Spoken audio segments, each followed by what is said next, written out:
Hi guys, welcome to my channel. আমার নাম শান্তির ব্যানার্জি। আজকে আমরা এক্সেলের ডেটা ভ্যালিডেশন শিখব।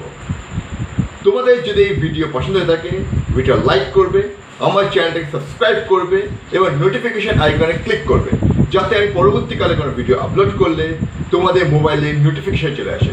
ওকে, let's start the video. Hi guys, আজকে আমরা শিখব এক্সেলের ডেটা ভ্যালিডেশন। প্রথমে আমরা জানবো এই ডেটা ভ্যালিডেশন কেন আমরা ইউজ করব। ধরা যাক আমার কাছে একটা ওয়ার্কশিট আছে, যেটা অন্য কাউকে দেব আমার কিছু রিকোয়ার্ড ডেটা ইনপুট দেওয়ার জন্য, এবং সে তার নিজের মতো করে বিভিন্ন সেলে বিভিন্ন ডেটা ইনপুট দিতে পারে, যেগুলো ভ্যালু আমার কাছে মিনিংলেস হয়ে যাবে। আমি সেই জন্য আমার রিকোয়ার্ড ডেটা অনুযায়ী সেলগুলোকে লক করে দিতে পারি। যেমন ধরা যাক এজ, আমি চাইছি তাদেরই বয়স এখানে ইনপুট দিতে যাদের বয়স 18 থেকে 60 বছরের মধ্যে। প্রথমে এজ এই কলমটাকে সিলেক্ট করলাম, ডেটায় গেলাম, ডেটা ভ্যালিডেশন। বাই ডিফল্ট এখানে দেওয়া থাকে এনি ভ্যালু, আমি এটা চুজ করলাম হোল নাম্বার বিটুইন 18 to 60। আমি যদি হোল নাম্বার চুজ করি তবে এখানে 18.6 বা 18.7 কোনো ডেসিমেল প্লেস নেবে না। আমার যদি ডেসিমেল দরকার হয় সেক্ষেত্রে আমি হোল নাম্বারের জায়গায় আমি ডেসিমেল চুজ করব। এখানে আমি দিলাম 18, সাপোজ 20। কিন্তু যখন এখানে 61 ইনপুট দেওয়া হবে, সিস্টেম একটা এরর মেসেজ ডিসপ্লে করছে, this value doesn't match the data validation restriction. retry 60। এরপরে কলম আসি, ধরা যাক ডেট অফ বার্থ। আমি চাই যে তাদেরই ডেটা এখানে নিতে যা 1974 বা 74 এর পরে জন্মেছে।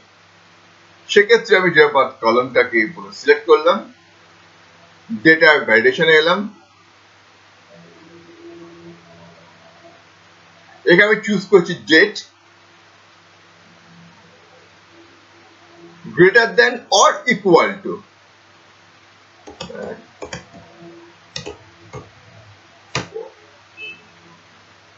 ওকে। এখানে ডেট অফ বার্থ দিচ্ছি, অ্যাকসেপ্টেড। যখন 1973 দিচ্ছি আমি এখানে, system same error message display করছে, this value doesn't match the data validation restriction.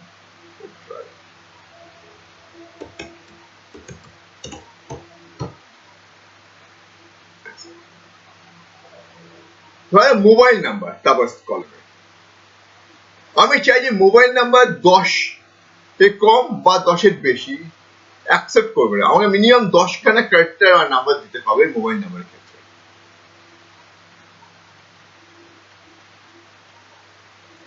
কলমটা সিলেক্ট করছি, ডেটা ভ্যালিডেশন, টেক্সট লেন্থ একটা অপশন আছে, ইকুয়াল টু 10। আমি integer 1 2 3 4 5 6 7 8 9 10 accepted 1 2 3 4 5 6 same error message display, this value doesn't match the data validation restriction. Let's try 1 2 3 4 5 6 7 8 9 10। এরপরে কলমে salary. আমরা জানি salary always numeric filter, কিন্তু এখানে কোনো ভ্যালিডেশন দেওয়া না থাকলে যে কেউ এখানে ক্যারেক্টার ফিল্ডটা এন্ট্রি করে দিতে পারে। আমি কি করে এই সেলে শুধু নিউমেরিক ভ্যালুই নেবে এর রেস্ট্রিকশন দিতে পারি। স্যালারি এই কলমটাকে সিলেক্ট করলাম, ডেটা ভ্যালিডেশনে গেলাম, এখানে অপশন আছে কাস্টম। কাস্টমের মাধ্যমে আমি যে কোনো ফর্মুলা এখানে ইউজ করতে পারি। এক্সেল একটা ফর্মুলা আছে, equal to is number. his number সেলে চুজ করছি।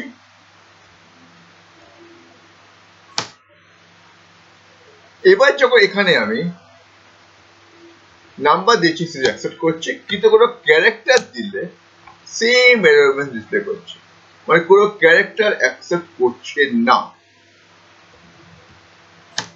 একইভাবে আমি সেই যে নেম, এই ফিল্ডে শুধু ক্যারেক্টারই নেবে, কোনো রকম নিউমারিক নেবে না, সেই রেস্ট্রিকশনও করা যেতে পারে।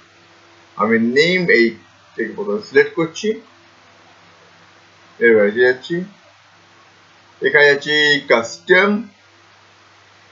একটা আছে ইজ টেক্সট, মানে হচ্ছে শুধু টেক্সট ফিল্ডই এখানে অ্যাকসেপ্ট করবে।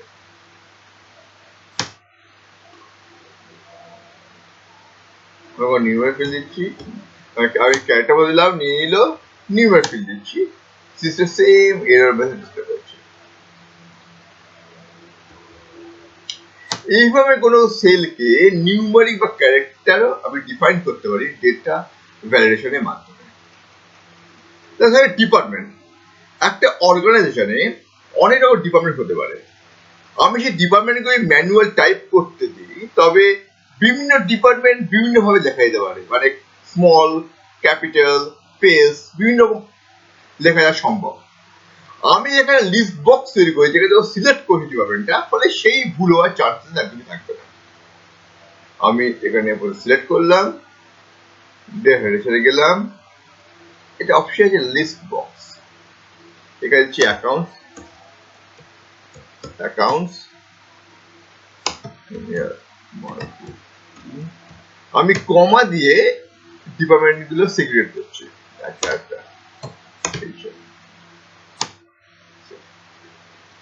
এখানে অটোমেটিক্যালি চলে এলো।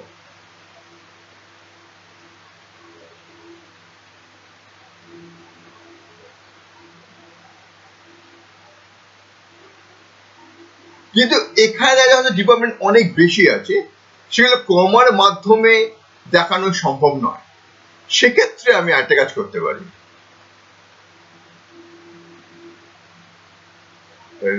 ক্লিয়ার ডেটা, আমি গেলাম এখানে, গেলাম লিস্ট, ডেটার সোর্স, আমি এইটাকে চুজ করলাম।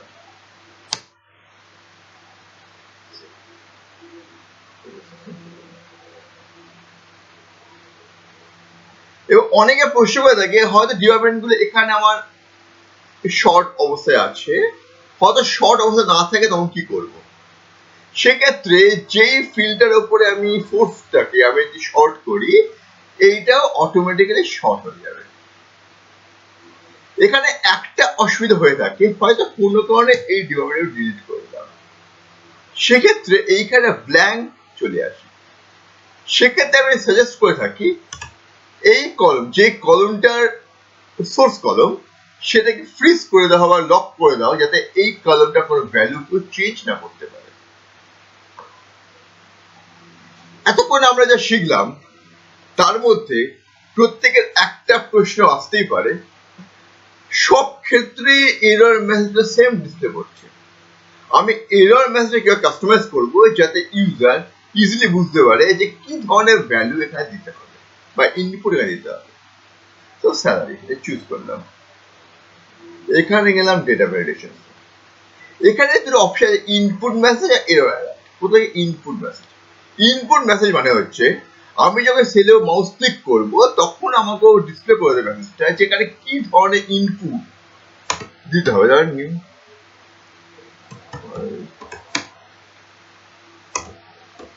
numeric field, enter number,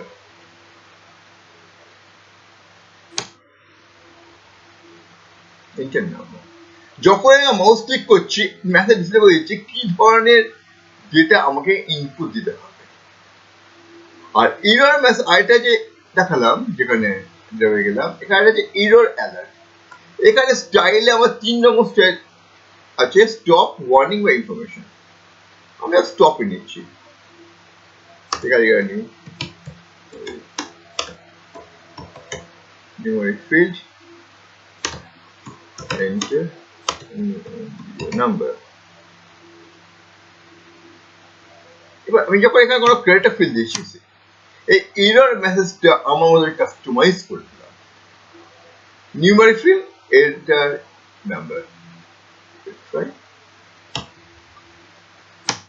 okay, that's all for data validation.